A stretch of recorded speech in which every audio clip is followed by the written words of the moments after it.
नमस्कार, मैं सत्येंद्र प्रताप सिंह। आप देख रहे हैं डिजिटल खबरीलाल का खास कार्यक्रम पर्दे के पीछे। आज हम फिर एक बार आरजी कर हॉस्पिटल के बारे में बात करेंगे। आरजी कर रेप एंड मर्डर कांड के बाद 58 दिन बीतने के बाद सीबीआई ने सियालदा कोर्ट में 45 पेज की चार्जशीट पेश की। उस चार्जशीट के मुताबिक 9 अगस्त की सुबह 4:03 से लेकर 4:31 के बीच यानी सिर्फ 28 मिनट के दौरान आरजी कर की जूनियर डॉक्टर के साथ रेप और मर्डर हुआ था, यानी बलात्कार व हत्या हुई थी।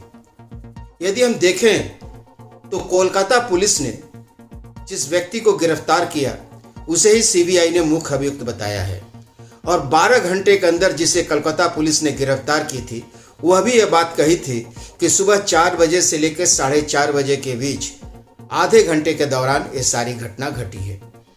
यानी दोनों के बयान में कोई विशेष फर्क नहीं है। जो 12 घंटे के अंदर कोलकाता पुलिस कही थी वही बात 58 दिन के बाद सीबीआई कह रही है। दोनों ने जो अपनी ये बात कही उसके पीछे ये तर्क यह दिया कि ट्रैफिक पुलिस, लाल बाजार पुलिस हेडक्वार्टर और आरजी कर के ट्रॉमा सेंटर के एंट्रेंस के पास जो सीसीटीवी कैमरे लगे हैं उसी के आधार पर देखा गया कि मुख्य अभियुक्त कितने बजे एंटर किया और कितने बजे बाहर आया। इसी दौरान उसने इस घटना को अंजाम दिया। खैर, सीबीआई 3 मामलों की जांच कर रही है। सीबीआई एक तरफ जहां रेप एंड मर्डर, हत्या व बलात्कार की जांच कर रही है, वहीं हत्या और बलात्कार से जुड़े सबूतों को और साक्ष्यों को किसने मिटाया, बर्बाद किया या नष्ट किया उसकी भी जांच कर रही है। और तीसरा, वित्तीय अनियमितताओं यानी घोटाले जो है, आर्थिक घोटाला हुआ है उसकी भी जांच कर रही है।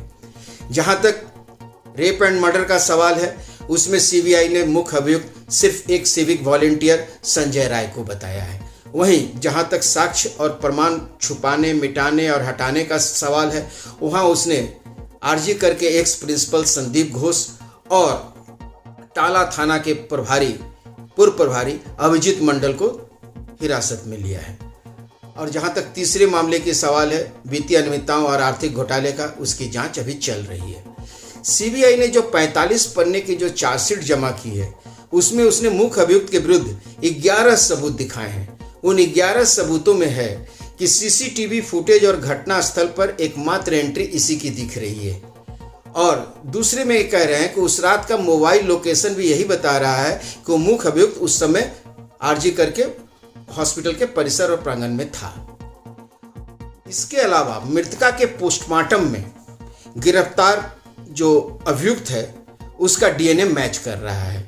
इसके अलावा अभियुक्त के पैंट व जूते पर मृतका के खून के निशान मिले हैं। घटनास्थल पर जो छोटे छोटे बाल के टुकड़े मिले थे वो अभियुक्त के बाल से मैच करते हैं।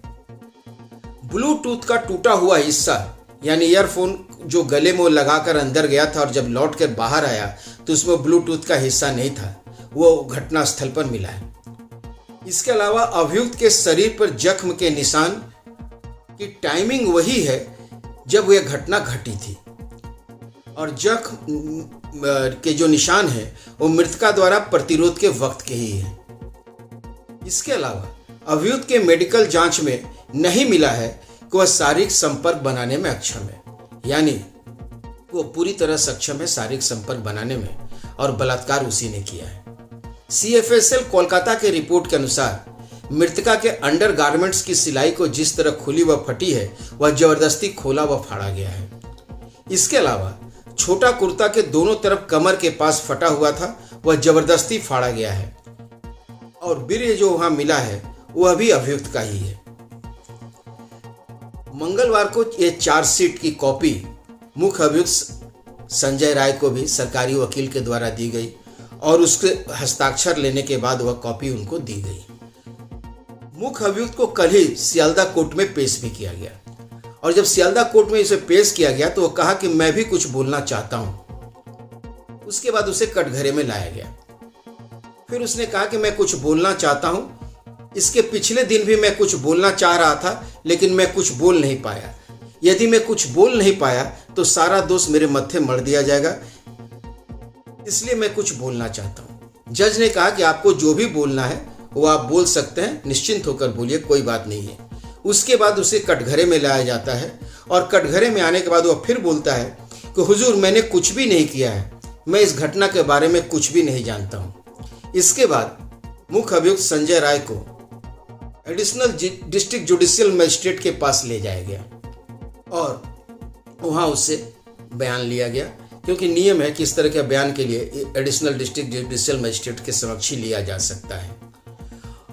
और उसने वहाँ भी वही बात दोहराई कि मैं इस घटना से पूरी तरह अनभिज्ञ हूँ और मैं इसमें कहीं से कोई दोषी नहीं हूँ। खैर, सीबीआई ने उसके खिलाफ बीएनएस की 3 धाराओं को लगाया है। 64 यानी बलात्कार, 66 यानी लंबे समय तक अचेत अवस्था में रहने के बावजूद बलात्कार करना और 103(1) जिसकी हत्या है, हत्या से जुड़ा हुआ धारा है, बीएनएस का नया धारा है, पहले जो 302 हुआ करता था।